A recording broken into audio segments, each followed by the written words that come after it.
Perkenalkan, nama saya Wahyu Nurwidian Syahputra dari kelas PCKRC 2024. Izin untuk mengerjakan tugas akhir mapel Aswaja. Di sini saya akan menjelaskan isi dari bab 2, yaitu sebagai berikut. Nomor 1 ialah jelaskan mengapa aliran Asy'ariyah dan Maturidiyah disebut aliran yang paling layak mendapatkan predikat firqah najiyah atau aliran yang selamat. Nomor 2, jelaskan perbedaan sifat salbiyah dan ma'ani. Nomor 3 yaitu mengapa 20 sifat wajib bagi Allah disebut sifat induk dan mengapa para ulama merumuskannya ke dalam 20 sifat, tidak lebih dari itu. Nomor 4 yaitu jelaskan perbedaan sifat ma'ani dan maknawiyah dan mengapa keduanya ditetapkan, bukan salah satunya saja. Nomor 5, jelaskan isi 20 sifat wajib bagi Allah beserta dalil akli dan naklinya. Baik, saya akan menjelaskan bab 2 mulai dari soal nomor 1, yaitu jelaskan mengapa aliran Asy'ariyah dan Maturidiyah disebut aliran yang paling layak mendapat predikat firqah najiyah atau aliran yang selamat. Menurut Syekh Hasyim Asy'ari, firqah atau golongan yang selamat adalah ahlu sunnah wal jamaah, dan yang dimaksud ahlu sunnah adalah pengikut akidah Asy'ariyah yang dipelopori oleh Imam Abdul Hasan al-Asy'ari, di samping al-Maturidiyah yang diikuti oleh para imam mazhab 4. Pasal menjelaskan perpecahan umat Nabi Muhammad SAW menjadi 73 sekte aliran, dan penjelasan tentang pokok-pokok sekte yang sesat dan penjelasan golongan yang selamat, yakni ahlu sunnah wal jamaah. Imam Abu Dawud, At-Tirmidzi, dan Ibnu Majah telah meriwayatkan sebuah hadis dari Abu Hurairah. Sesungguhnya Rasulullah SAW bersabda, kaum Yahudi telah terpecah menjadi 71 golongan, dan kaum Nasrani terpecah menjadi 72 golongan, dan umatku akan terpecah menjadi 73 golongan. Semua golongan tersebut masuk neraka kecuali hanya satu golongan saja. Para sahabat bertanya, siapa satu golongan selamat itu, wahai Rasulullah? Rasulullah menjawab, golongan yang selamat itu adalah kelompok komitmen dalam mengikutiku dan para sahabat. Imam Abu Mansur bin Thahir At-Tamimi dalam menjelaskan hadis ini mengemukakan, sungguh orang-orang yang memiliki maqalah ini mengetahui bahwa Rasulullah SAW tidak bermaksud mengidentifikasi golongan yang tercela itu ditujukan kepada golongan yang berselisih dalam menyikapi masalah-masalah fiqih yang bersifat furu'iyah yang berkaitan dengan hukum halal dan haram. Akan tetapi beliau SAW menghendaki dengan pencelaan tersebut untuk orang yang menentang ahlul haqq di dalam permasalahan dasar-dasar tauhid, di dalam masalah takdir baik dan buruk, di dalam memberikan batasan-batasan atau syarat-syarat kenabian dan kerasulan, di dalam masalah bagaimana mencintai para sahabat, dan hal apa saja yang berkaitan dengan masalah-masalah tersebut di atas. Karena mereka yang berselisih dalam masalah-masalah ini telah saling mengkafirkan satu sama lainnya, berbeda dengan perselisihan yang terjadi pada golongan pertama. Mereka berbeda pendapat dalam masalah fikih tanpa mengkafirkan yang lain dan tanpa menfasikkan golongan lain yang berbeda pendapat. Oleh karena itulah interpretasi yang benar adalah disandarkan pada perbedaan-perbedaan pendapat macam ini. Selanjutnya saya akan menjawab soal nomor 2, yaitu menjelaskan perbedaan sifat salbiyah dan ma'ani. Sifat salbiyah yaitu sifat yang menafikan semua sifat yang tidak layak bagi Allah. Yang termasuk dalam sifat ini adalah sifat-sifat qadam, baqa, mukhalafatul lil hawadisi, qiyamuhu binafsihi, dan wahdaniyah. Sifat ma'ani yaitu sifat yang ada pada zat Allah yang maujud. Yang termasuk dalam sifat ini adalah sifat-sifat qudrat, iradat, ilmu, hayat, sama, basar, dan qalam.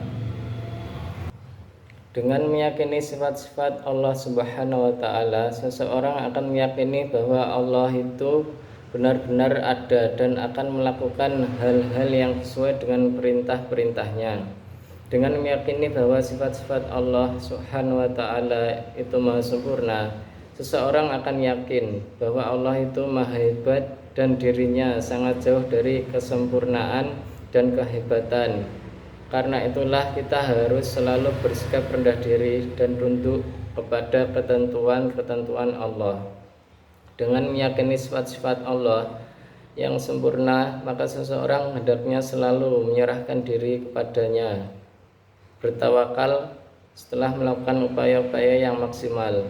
Dengan meyakini sifat-sifat Allah Subhanahu wa Ta'ala, siswa hendaknya selalu belajar giat, bekerja keras, dan melakukan hal-hal yang tidak bertentangan dengan ketentuan-ketentuan Allah Subhanahu wa Ta'ala. Selanjutnya yaitu soal nomor 3. Mengapa 20 sifat wajib bagi Allah disebut sifat induk? Dan mengapa para ulama merumuskan ke dalam 20 sifat, tidak lebih dari itu? Ahlus sunnah wal jamaah meyakini bahwa Allah itu bersifat dengan sifat-sifat yang sempurna. Konsep sifat wajib, mustahil, dan jaiz berangkat dari kenyataan bahwa untuk membuktikan eksistensi mayoritas sifat tersebut, meskipun terdapat dalil nakli berupa Al-Quran dan hadis yang merupakan sumber akidah, tetap membutuhkan penalaran akal sehat, yang dalam konteks ini dikenal hukum akli, yang ada 3, yaitu wajib, mustahil, dan jaiz akli. Sifat nafsiyah yaitu sifat yang berhubungan dengan zat Allah. Sifat nafsiyah ini adalah 1, yaitu wujud. Sifat salbiyah yaitu sifat yang meniadakan adanya sifat sebaliknya, yakni sifat-sifat yang tidak sesuai atau sifat yang tidak layak dengan kesempurnaan zat. Yang sifat salbiyah ini ada 5, yaitu qidam, baqa, mukhalafatu lil hawadisi, qiyamuhu binafsihi, dan wahdaniyat. Sifat ma'ani yaitu sifat-sifat abstrak yang wajib ada pada Allah. Yang termasuk sifat ma'ani ada 7, yaitu qudrat, iradat, ilmu, hayat, sama, basar, alam. Sifat ma'nawiyah adalah kelaziman dari sifat ma'ani.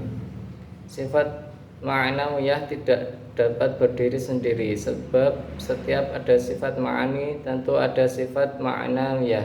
Bila sifat ma'ani telah didefinisikan sebagai sifat yang ada pada sesuatu yang disifati, yang otomatis menetapkan suatu hukum padanya, maka sifat ma'nawiyah merupakan hukum tersebut. Artinya sifat ma'nawiyah merupakan kondisi yang selalu menetapi sifat ma'ani. Sifat wajib tidak membatasi kesempurnaan Allah. Apakah sifat wajib 20 membatasi kesempurnaan Allah? Jawabannya adalah bahwa sifat 20 itu tidak membatasi kesempurnaan Allah yang tidak terbatas. Justru sifat wajib 20 itu merupakan sifat-sifat pokok kesempurnaan Allah yang tidak terbatas jumlahnya.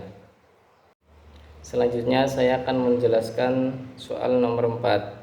Jelaskan perbedaan sifat ma'ani dan ma'nawiyah dan mengapa keduanya ditetapkan, bukan salah satunya saja. Sifat ma'nawiyah adalah kelaziman dari sifat ma'ani. Sifat ma'nawiyah tidak dapat berdiri sendiri, sebab setiap ada sifat ma'ani tentu ada sifat ma'nawiyah. Bila sifat ma'ani telah didefinisikan sebagai sifat yang ada pada sesuatu yang disifati yang otomatis menetapkan suatu hukum padanya, maka sifat ma'nawiyah merupakan hukum tersebut. Artinya, sifat ma'nawiyah merupakan kondisi yang selalu menetapi sifat ma'ani. Sifat ilm misalnya pada zat yang bersifat dengannya mempunyai kondisi berupa kaunuhu aliman, keberadaannya sebagai zat yang berilmu. Dengan demikian itu sifat ma'nawiyah juga ada 7 sebagaimana sifat ma'ani. Selanjutnya saya akan menjawab soal nomor 5, yaitu jelaskan isi 20 sifat wajib bagi Allah beserta dalil akli dan naklinya. Allah Subhanahu wa taala Maha sempurna yang memiliki sifat-sifat tidak terbatas. Hal tersebut tersirat dalam sabda Nabi Muhammad SAW dalam hadis riwayat Ahmad, "Aku memohon kepada engkau dengan semua nama yang menjadi namamu, baik yang telah engkau jadikan sebagai nama dirimu atau yang engkau ajarkan kepada seseorang dari makhlukmu, atau engkau turunkan dalam kitabmu, atau engkau sembunyikan menjadi ilmu gaib di sisimu." Hadis riwayat Ahmad. Berikut adalah 20 sifat wajib Allah, yaitu wujud, qidam, baqa, mukhalafatuhu lil hawadithi, qiyamuhu binafsihi, wahdaniyah, qudrat, iradat, ilmu, hayat, sama, basar, kalam, qadiran, muridan, aliman, hayyan, sami'an, basiran, mutakaliman. Dalil akli merupakan dalil yang berasal dari akal pikiran manusia. Akal pikiran tersebut yang menuntun manusia dalam memahami keberadaan Allah Subhanahu wa taala. Dalil nakli merupakan dalil yang berasal dari kitab suci Al-Qur'an dan juga hadis yang bersifat pasti. Berikut kurang lebihnya yang bisa saya sampaikan. Saya Wahyu Nurwidian Syahputra. Terima kasih. Assalamualaikum warahmatullahi wabarakatuh.